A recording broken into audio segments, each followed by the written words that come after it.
Kalimera sa Olus, or good morning everyone. This is JB from Tour Venture, and I'm your tour guide for today's virtual tour in the country Greece, also known as the cradle of Western civilization. This country invented modern mathematics, sculpture, philosophy, science, and even medicine. Aside from that, this country has great contribution about the term of words that we will use today and the early civilization that emerged in this country in South Europe. Before anything else, I want to introduce to all of you our driver for this virtual tour, Mr. Valos. He has been a driver for 15 years and he will bring us to every destination safely. Before we proceed to our tour, we will have a head count. Let's begin with 1, 2, 3, and 30. You are all 30 tourists. I am happy since you are many. Next is our safety is the one of our priority. Please listen to my friendly reminders so that our tour becomes smooth and enjoyable. First is to look for your partner and walk with a pair. Second is always check the time for every destination and always look for your partner so no one can left behind in any destination. And last is to be familiar with the action that I do. If I whistle once and wave a flag like this,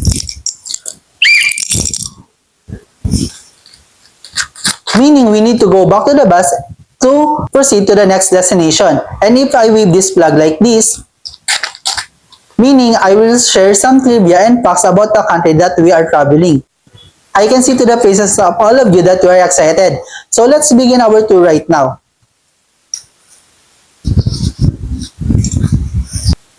Before we proceed to the tourist destination, I will introduce first the country Greece. Athens is the capital of and the largest city of Greece. It was also the heart of an ancient Greece. Athens dominates the Attica region and is the one of the world's oldest cities, with its record history spanning approximately 3,400 years. Greece has a total area of 131,957 square kilometers, ranked 14 to the entire Europe, and the country has the largest coastline in Europe, approximately of 13,676. Due to its numerous islands, the population of the said country is over 10 millions, ranked 12 in the Europe as of 2024. The official language of Greece is Greek, and is also the nationality of the people who live in the said country. Now, we will start our tour to the top 10 best tourist destination in Greece. Our first destination is the very famous destination in Greece, is the Acropolis of Athens, considered the symbol of Athens and Greece, and indeed of Western civilization. The Acropolis is a rocky mound rising in the heart of modern Athens, crowned by the three magnificent temples dating from the 15th century BC. The best known and most distinctive is the Parthenon. I know that you are familiar with the Parthenon, originally made up to the 58 columns supporting a roof and decorated by ornate pediments. Although the Parthenon is still the show, other highlights on the Acropolis hilltop are also spectacular. The ornate temple of Athena Nike, the porch of the Caryatides, and the propylae are not to be missed. Tear yourself away from the historic site and wander to the edge. Panoramic views to the 7 historical hills of Athens and the city are laid out below you. Our second destination is the Santorini. The stunning Santorini is the most dramatic of all the Greek isles. It is the best known for the west coast cliff-top towns of Phyra and Oia, which appears to hang over a deep, blue sea-filled caldera, made of a typically cladic, whitewashed cubic buildings, many of which have been converted into boutique hotels with infinity pools. Both Phyra and Oia are considered romantic destinations, popular for weddings and honeymoons. Things to do in Santorini include the sunbathing and swimming at the black volcanic sand beaches on the south and east coast, and visiting the archaeological sites of Akrotini, an ancient Minoan settlement buried below lava floating the volcanic eruption that created the caldera. Some 3,600 years ago, the island has an airport and is served by ferries and catamarans from Athens Port Piraeus. Delphi is our third destination. On the Greek mainland, Delphi is the UNESCO World Heritage Site, built on the lower slopes of Mountain Parnavus. Overlooking a dramatic ravine, the site was sacred to the Asians, who came here to pilgrimage to worship Apollo, god of light, prophecy, music, and healing, and asked to advice from the mythical oracle. It is made up of the crumbling ruins of the numerous temples, a theater, and a stadium dating between the 18th century BC and 2nd century AD. Near this stands the Delphi Archaeological Museum, displaying an impressive collection of finds. Delphi lies 180 kilometers northwest of Athens. Welcome to our fourth destination, the Mount Olympus. Mount Olympus, famous home of the god Zeus, lies about halfway between Athens and Thessaloniki, towering over the surrounding countryside at an impressive 2,918 meters. This mountain is a top of recreational destination in the summer. 3 hiking trails lead us to its summit. Although most people take the 2 days, 1 night Proyona Trail from the top, the views are parallel and well worth the effort expended to get here. You do not need any special equipment to do this hike, just a good assortment of clothing, sturdy hiking boots, and a taste for adventure.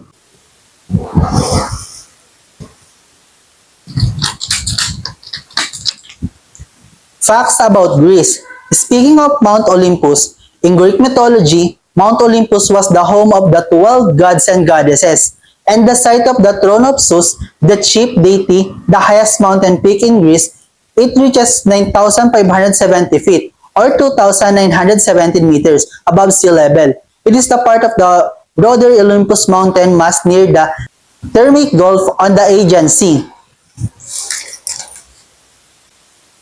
Our fifth destination is Paros. The islands of Paros is sometimes overlooked by ferry travelers exploring the Cyclades, intent on visiting the most popular Santorini. However, this is a mistake. The laid-back islands has everything that the bustler island offer farther south and north.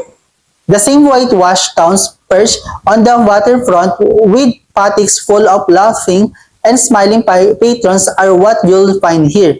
But without the crowds, Paros also has the fine selection of beach and historical sites to explore. It is also a good spot to go if you are watching your coast. Accommodation is cheaper here.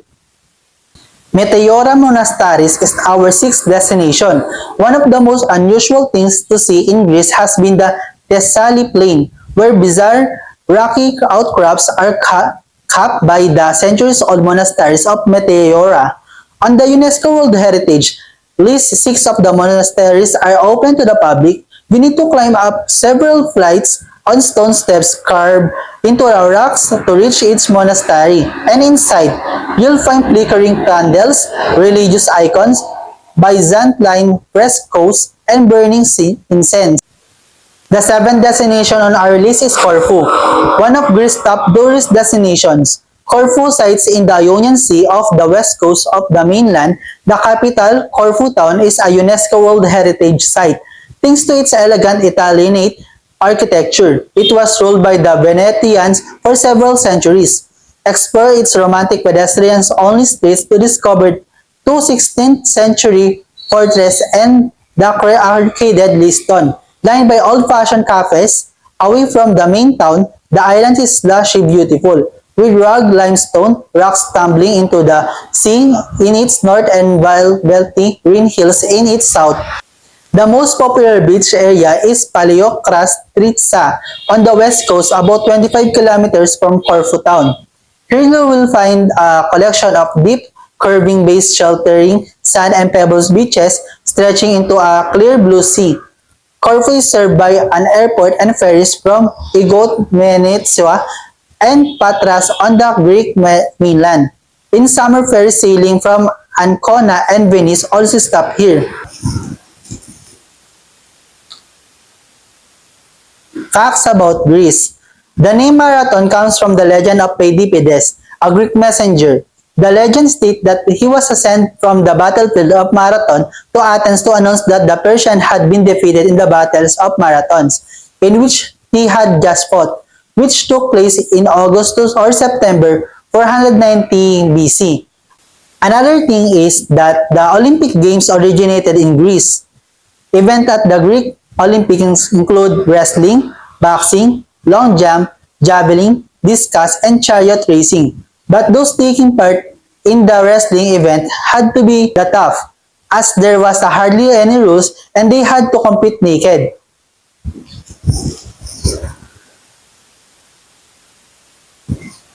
Our eighth destination is Rhodes Town. Lying on the Aegean Sea, close to Turkey, Rhodes is the largest of the Dodecanese island, its capital. UNESCO listed Rhodes Town is one of the Greece's top tourist destinations. It is enclosed by an impressive fortification system, including monumental towers and gates built by the Knights of the St. John after they took control of the island in the 14th century. The Carfree Cove Street of the Old Town are the joy to explore on foot. Nearby attractions include the pretty hillside coastal town of Lindos, the Marmaris of the Turkish coast, which can be visited by excursion boat. Rhodes is served by an airport as well as the regular ferries from Athens Port Piraeus. Samaria Gorge is our ninth destination. On the island of Crete, the Samaria Gorge is a top attraction for lovers of the great outdoor. Measuring 16 kilometers in length and as its narrow point only 4 meters wide, it runs from Omalus, approximately in 1,200 meters, in the White Mountains down to Agia Romel. On the Libyan Sea, depending on your level of fitness, it will take 5 to 7 hours to walk. It is steep in parts and rocky, so you should wear good hiking shoes and carry plenty of water. The gorge lies within the Samatria National Park and it's on the UNESCO tentative list. Through summer, organized tours depart from Chania and Rehimon. Our 10th and last destination on our virtual tour in Greece is Vikos Gorge. Another one of Greece's premier natural attraction is the Vikos Gorge. Lesser known than the above-profiled Samara Gorge on Crete, this incredible natural phenomenon is commonly known as the Grand Canyon of Greece. The gorge is a UNESCO World Heritage Site and part of the larger Vikos Eos National Park. An outstanding 1,000 meters deep, the canyon is one of the most amazing and easily accessible natural sites in the northwest area of Greece. If you want to just see the gorge from a lookout, one of the best is located at Oxia Viewpoint, where you will treated to views into the deepest part of the gorge.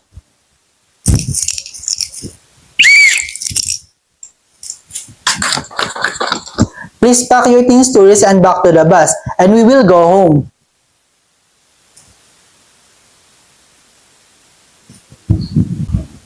Before we go home, tourists, I have one last question. Did you enjoy the tour, tourists?